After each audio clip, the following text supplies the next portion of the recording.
on se retrouve aujourd'hui dans un nouveau décor comme vous pouvez le voir. En fait je suis tout simplement en vacances chez mes parents et j'avais pas anticipé à ce point autant de vidéos. Du coup j'en filme une aujourd'hui pour que vous l'ayez samedi. Alors, je suis désolée d'avance s'il va y avoir toute cette phase peut-être de ma tête qui est à l'ombre, la fenêtre est en réalité ici, mais j'ai fait comme je pouvais dans ma chambre, sans trépied, sans rien, et j'espère que ça vous conviendra. Alors, j'avais aucune idée de quoi vous filmer cette semaine, et donc je vous ai mis un sondage sur Instagram. Encore une fois, si vous me suivez pas sur Instagram, je vous le rappelle dans la barre d'informations. Je vous ai demandé quel type de top 5 vous vouliez voir. Alors j'ai tout simplement sélectionné celui qui revenait le plus souvent. Il y avait également mes plus grandes déceptions littéraires que j'ai hésité, mais finalement il viendra une autre fois. Du coup aujourd'hui je vais vous parler de 5 livres ou sagas que moi personnellement j'ai adoré et que je trouve que soit on n'entend pas du tout parler ou soit pas à la hauteur de ce que moi j'ai adoré.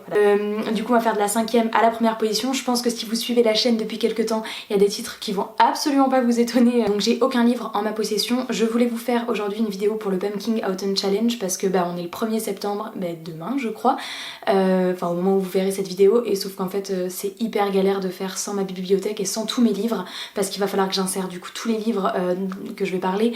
Donc je me suis dit tant pis, la vidéo sur le Pumpkin Autumn Challenge arrivera du coup la semaine prochaine, même s'il y aura 5 jours de retard officiellement par rapport au début du challenge, mais c'est pas grave. Alors en 5e position, un livre que moi j'ai adoré, que je trouve qu'on ne voit pas suffisamment partout, c'est Le Noël aux Ors de Tom Fletcher.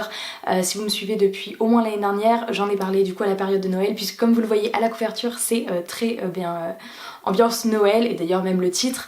Alors si vous aimez le jeunesse et que vous aimez la magie de Noël, foncez, vous allez adorer. Je n'ai vu ce livre nulle part. Je sais pas si j'ai déjà vu quelqu'un en parler, alors peut-être je n'ai pas du tout, je ne suis pas tout le monde, je ne regarde pas non plus toutes les chaînes Booktube et tout ça, mais franchement je suis sacrément accro pour en regarder un certain nombre et je l'ai vu passer nulle part je crois.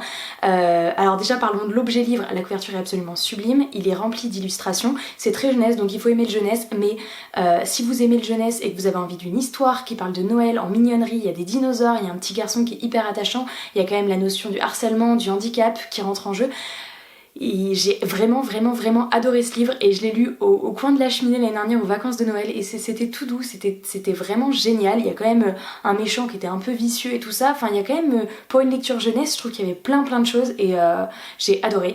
Et du coup voilà, je vous le conseille et j'aimerais tellement que ce livre on le voit partout parce que rien qu'en termes d'objet livre, il est génial, il est magnifique, mais le contenu vaut tout autant le détour, donc je vous le conseille. En 4e position, et là j'ai dû aussi vous en parler au début de la chaîne plutôt, c'est Comme l'obsidienne de V.E. Pratt, je sais jamais comment on prononce, je suis désolée. C'est un livre que j'ai lu vraiment, je dirais il y a au moins 2-3 ans et j'avais vraiment aimé. Alors, est-ce que j'avais aimé parce que c'était l'une des premières dystopies que je lisais? C'est possible, mais pour autant, j'en ai encore un souvenir assez important et vous savez à quel point j'oublie quand même pas mal mes lectures, mais du coup c'était vraiment génial et ouais, ça avait été un gros coup de cœur. Et bon quand même je me dis, mon copain du coup je lui en ai tellement parlé que je l'ai convaincu de le lire et il a adoré lui aussi, alors que du coup il l'a lu beaucoup plus récemment et il a lu lui un certain nombre de dystopies et tout ce qui était roman science-fiction, donc je me dis bon il doit quand même être bien.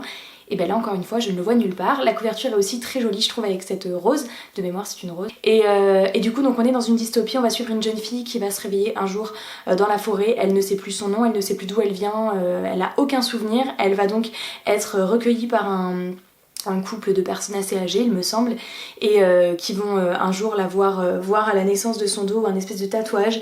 Ils vont lui dire mais où est-ce que t'as eu ça, parce qu'en fait ce tatouage est assez connu, toutes les personnes qui appartiennent à la cité d'Héraclion ont ce tatouage, mais du coup elle l'a et pourtant elle n'a aucun souvenir d'avoir appartenu à cette cité, et le problème c'est que si elle l'a c'est qu'elle en a quand même fait partie, mais du coup elle a été bannie et donc elle va vouloir savoir ce qui lui est arrivé, elle va se mettre en tête de réintégrer cette cité qui est la cité parfaite, mais le problème c'est que s'ils l'ont dégagée c'est qu'ils veulent plus d'elle, donc elle va y aller en essayant de cacher son identité, elle doit refaire toutes les épreuves pour intégrer cette cité et voilà, je vous en dis pas plus. J'ai vraiment adoré l'héroïne, je l'avais beaucoup aimée, j'avais beaucoup aimé toutes les épreuves à passer, la complexité du truc, et c'est un one shot donc rien que pour ça aussi, tout comme Le Noël aux Ors, vous vous lancez pas dans des sagas à rallonge, il est quand même assez court et je trouve que pour un roman court il valait vraiment le détour, et du coup j'aimerais là encore aussi qu'on en parle plus de ce livre parce que je le trouve génial. Alors le livre que j'ai mis en 3e position, vous allez voir que c'est pas un livre inconnu au bataillon, on en a quand même entendu parler, mais je trouve que pour le livre que c'est, et ben ça mériterait encore plus. J'en ai surtout entendu parler un petit peu sur Instagram au moment de sa sortie, mais plus du tout après. Et moi c'est un livre que j'ai envie, j'ai pas envie qu'on l'oublie en fait. C'est Le goût amer de l'abîme de Neal Shusterman. En fait Neal Shusterman est surtout connu, donc je pense que ce nom vous est pas inconnu, il est surtout connu pour La Faucheuse et Dry notamment, mais quand même plus pour La Faucheuse. Et il a aussi écrit Le goût amer de l'abîme, qui est un contemporain et qui parle de schizophrénie et notamment qui est inspiré de la vie de son fils. Et j'ai eu un gros coup de cœur pour ce livre, il est incroyablement bien écrit, juste vrai, percutant, et je trouve que ce livre devrait être mis entre beaucoup de mains parce que la schizophrénie fait peur à beaucoup de gens, mais en fait ça fait peur parce que personne ne connaît ce que c'est, et du coup on pense que c'est des fous alliés qui ont deux personnalités et qui vont à un moment donné être adorables avec toi et t'attaquer dans la seconde d'après, et c'est pas... voilà, c'est très raccourci comme...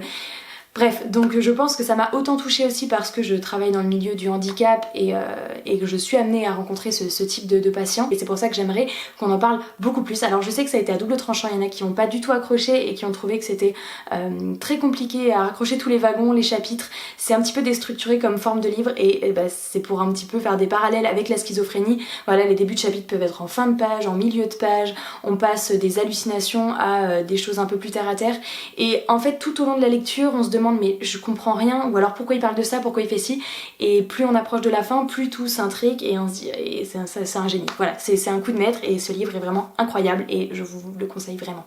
En deuxième position, Les Tigres Bleus de Yves Trottier. Je vous en avais parlé là encore il y a quelques années, ou il y a un an et demi, 2 ans, je sais pas.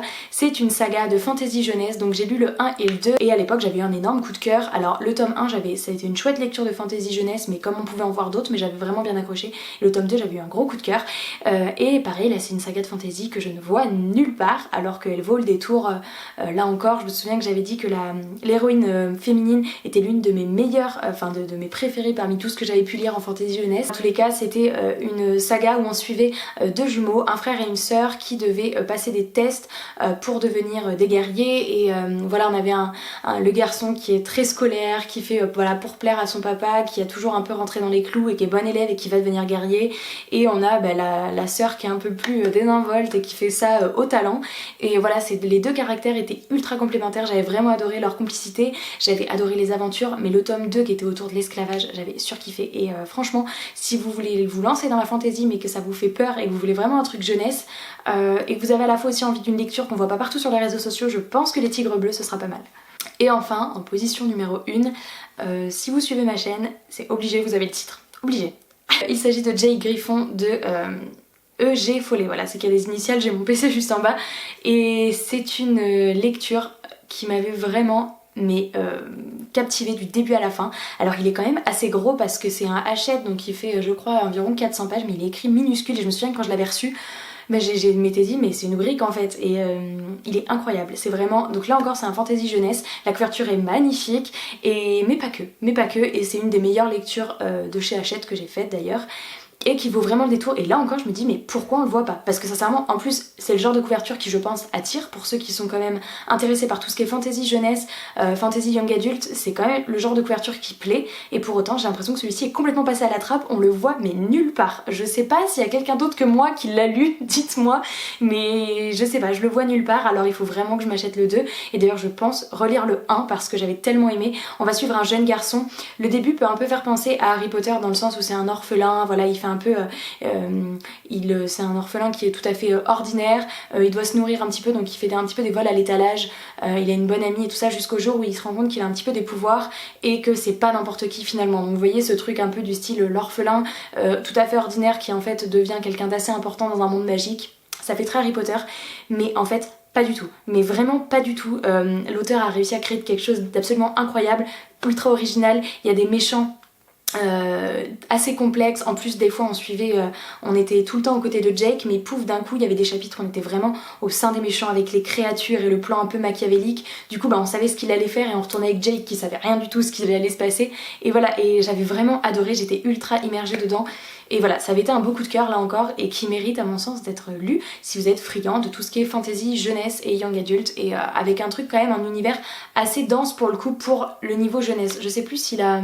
Je crois que Jake a 10-12 ans, je pense qu'il a pas plus, donc c'est quand même jeunesse, mais on est quand même dans un univers assez dense, assez élaboré. Pour moi ça mérite vraiment le détour. Voilà, on a fait le tour des 5 livres saga one shot, c'est bien, il y avait des sagas et des one shot, j'ai essayé de, comme ça je sais qu'il y en a qui sont plus saga et d'autres plus one shot, mais voilà, on a fait le tour de ces 5 livres, il y en avait plein d'autres que j'avais envie de vous mettre, mais je me suis dit on fait un top 5 et les autres j'essaierai de les caser dans d'autres types de top 5. J'espère vraiment que cette vidéo vous a plu, n'hésitez pas à me dire quelles sont pour vous les petites pépites que vous avez lues et dont personne ne parle en fait.